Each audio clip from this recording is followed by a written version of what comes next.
global happenings today.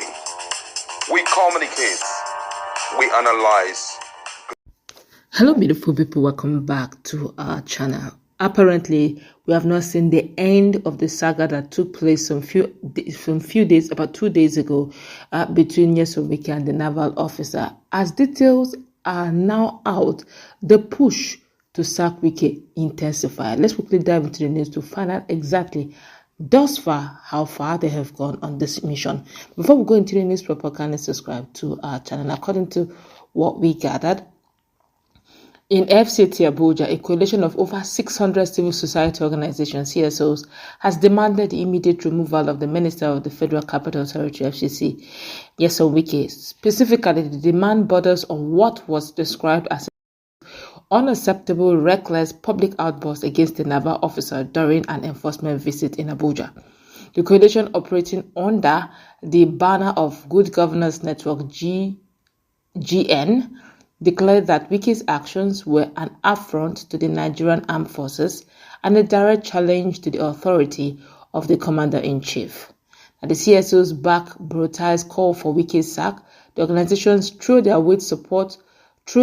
their support and their weight behind former Chief of Staff, Army Staff, Lieutenant General Tuka Yusuf Burutai, retired, who had earlier condemned the minister's conduct and urged disciplinary action. In a joint communique signed by Comrade Usman Danladi, the CSO stated, and I quote, "We, the undersigned 600 civil society organizations, stand in full and uncompromising solidarity with Lieutenant General Tuka Yusuf Burutai, retired, in his courageous and timely call for decisive action against the Minister of the Federal Capital Territory, FCT, Barrister Wike, following his disgraceful and highly provocative verbal assault on a serving naval officer on Tuesday, November 11, 2025. They described the minister's verbal confrontation where Wike was allegedly heard calling the officer a big fool. Not allegedly, actually called him a big fool. At least the video is everywhere. But let's continue. Now, as a gross act of indiscipline and arrogance unbecoming of a public office holder. The statement further condemned Wike's behavior, saying it symbolized a wider pattern of abuse of power. Now, this is not leadership. This is not governance. This is the conduct of a man who believes his political office places him above the law and above the very armed forces that protect our democracy, the group said. They warned that if the matter was ignored, it would send a dangerous message that government officials could disrespect national institutions without consequences. The coalition outlined a series of demands, including 1. The immediate dismissal of Wike from office, a formal public apology to President Bola Tinubu, the armed forces, and the naval officer involved. An independent investigation into the minister's conduct. 3. Possible disciplinary measures, including suspension pending inquiry, as in for the night they should suspend Wike. Mandatory civil-military relationship training for all political office holders. Then anything less would be a betrayal of the Nigerian people and the armed forces.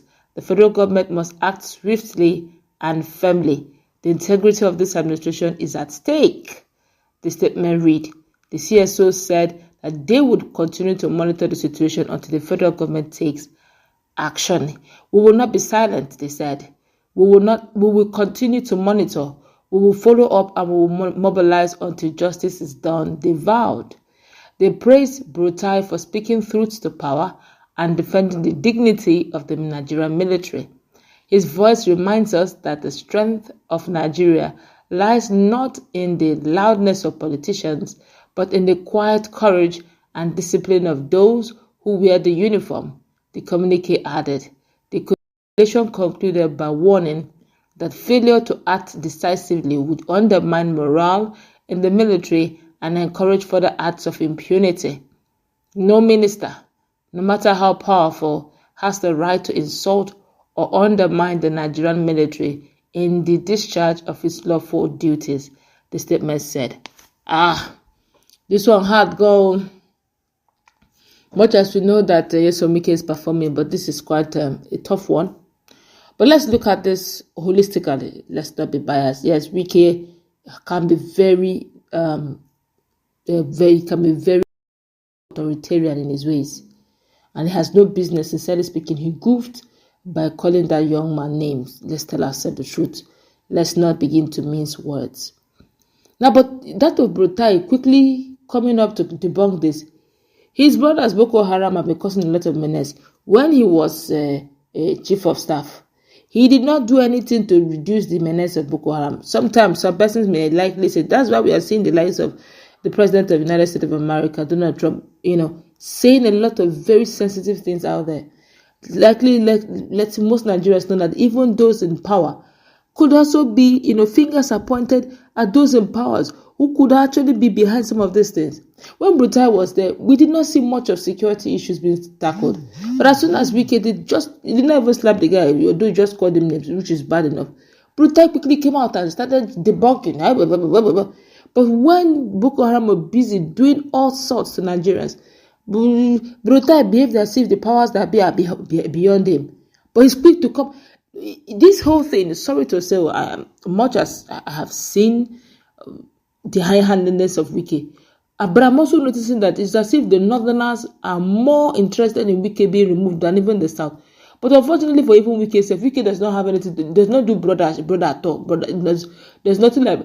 If you watch the way others play their politics, when it comes to their own brothers, their kindred, their religion people, they tend to subpedal, they tend to support their own. Not Nyesom Wike.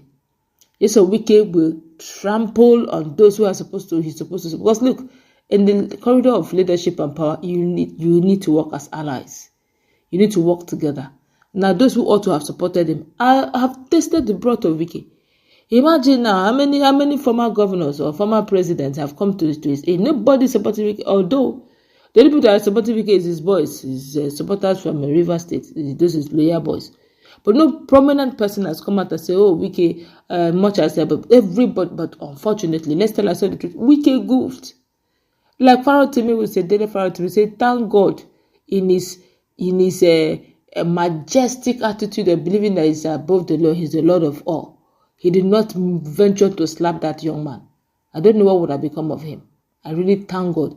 At least he restrained himself enough not to go physical, because my goodness, that young man at the head is just 24 years old. I do not know what would have happened. But thank God he restrained himself. But sincerely speaking, he's a minister. There's order of... And then to think that he's not just a lawyer, he's a life bencher. There's some certain rules, there's some certain engagement he should have.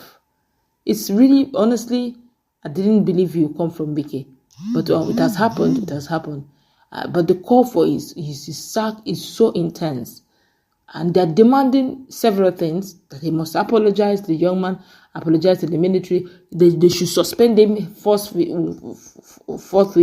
and many others. I do not know, but the presidency is yet to reply and decide on this matter. That's all. We are going to wrap it up. Let's meet now.